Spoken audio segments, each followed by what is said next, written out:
Assalamualaikum warahmatullahi wabarakatuh. Perkenalkan saya Febri Marconi, BP 170268 SI6. Baiklah, di sini saya akan menjawab ujian untuk mata kuliah Customer Relationship Management. Langsung saja yang pertama. Customer Relationship Management atau sering disebut dengan manajemen hubungan pelanggan merupakan salah satu strategi bisnis untuk berhubungan dengan pelanggan dengan memanfaatkan informasi dan komunikasi untuk berhubungan baik dengan pelanggan, misalnya dengan penjadwalan, pengendalian, dan semua aktivitas untuk penjualan yang kita lakukan. Contohnya misalnya kita mempunyai bengkel mobil. Apabila ada pelanggan atau customer yang ingin memperbaiki atau menservis mobilnya kepada kita, maka lakukan pelayanan dengan baik, misalnya dengan memberikan rincian tentang oli terbaik, tentang alat-alat terbaik yang dapat kita lakukan untuk pelanggan tersebut. Itu merupakan salah satu teknik atau cara supaya pelanggan betah dengan kita. Yang kedua, keterkaitan antara tiga unsur CRM. Yang pertama, people, yang kedua teknologi, yang ketiga prosedur. Yang pertama yaitu people. People yaitu cara berpikir atau cara untuk melayani pelanggan. Kita harus memiliki pikiran yang sama untuk melayani pelanggan dengan sebaik-baiknya. Yang kedua yaitu prosedur, yaitu suatu proses atau kegiatan yang sedang berlangsung, yang diatur melalui sistem dan kita definisikan secara jelas melalui prosedur. Dan yang terakhir yaitu teknologi. Teknologi dapat kita gunakan yaitu sebagai pengembangan strategi untuk mengimplementasikan CRM itu sendiri. Dan ketiganya harus sejalan. Apabila salah satu di antara ketiga unsur tersebut tidak sejalan, maka implementasi CRM kita tidak sesuai dengan apa yang kita harapkan.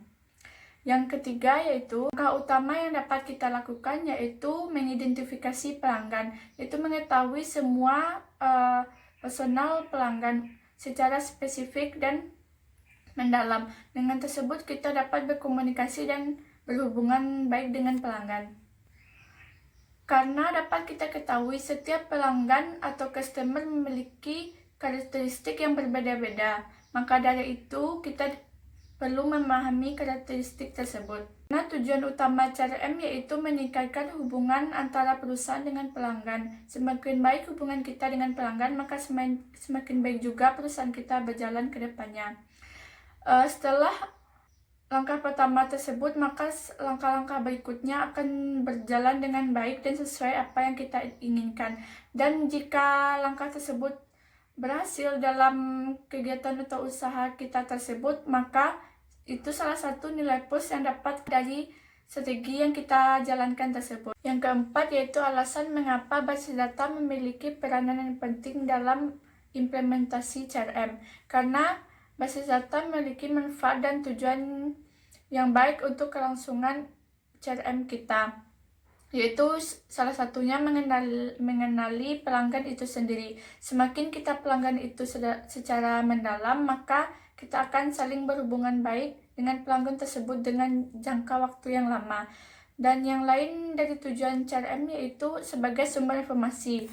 Dengan mengetahui informasi tentang pelanggan, maka kita menjadikan hal tersebut sebagai strategi. Banyak sekali informasi yang kita dapat atau manfaat yang kita dapat dari basis data ini, yaitu salah satunya mengetahui nama dan ID serta kegiatan atau informasi pelanggan tersebut.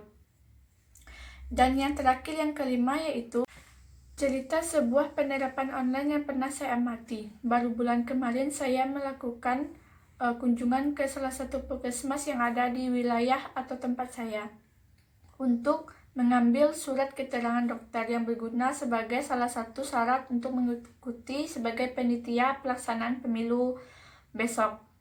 Di sana saya tidak menemui implementasi dan penerapan CRM secara baik. Misalkan saja, saya diminta untuk menyebutkan berapa tinggi dan berat saya. Seharusnya di sana saya mengukur atau menimbang berat badan, tetapi saya hanya disuruh mengarang padahal telah disediakan alatnya di sana.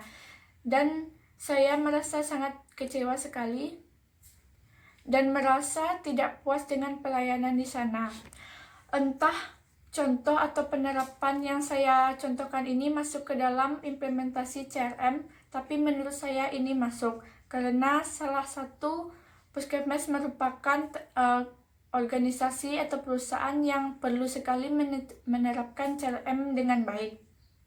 Saya harap ke depannya perusahaan tersebut dapat menerapkan implementasi CRM dengan baik. Baiklah, mungkin hanya sekian yang dapat saya sampaikan. Lebih dan kurangnya saya mohon maaf. Saya sudahi dengan wabillahi taufiq wa hidayah. Assalamualaikum warahmatullahi wabarakatuh.